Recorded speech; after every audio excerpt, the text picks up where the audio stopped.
അത് 800 900 വ്യൂസ് ഒക്കെ അടിക്കുമായിരുന്നു. ഇന്നലെ നോക്കിയപ്പോൾ 6K വ്യൂസ്. ഞങ്ങളത് ഒരാഴ്ച വീഡിയോ ഇട്ടില്ലായിരുന്നു, കാരണം ഞങ്ങൾക്ക് സ്കൂളൊക്കെ ഉണ്ട്. അപ്പൊ ഞങ്ങൾ ശനിയാഴ്ച ഞായറാഴ്ച ഇടാറുള്ളൂ. അത് ഇതിനോട് വരുന്നത് ശനി ഞായറൊക്കെ ഇടാറുള്ളൂ. ഞങ്ങള് ഇങ്ങനെ ഒരാഴ്ച സമയം അത് കഴിഞ്ഞ ശനി ഞായറും ഇടാൻ പറ്റില്ല. ഞങ്ങൾ ട്യൂഷനൊക്കെ ഉള്ളതുകൊണ്ട് ഇടാറുണ്ട്. ഇനി മുതൽ ഞങ്ങളെല്ലാം വീഡിയോ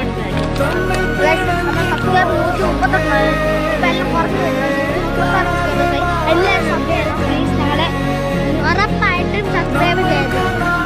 അപ്പം ഞങ്ങളത് രാവിലെ അത് ട്യൂഷനൊക്കെ, പിന്നെ അത് സമയം കിട്ടില്ല. അപ്പൊ എനിക്കത് രാവിലെ ബെറ്റർ വൈകിട്ട് രാവിലെ സ്കൂൾ ബസ് കാലാണ്.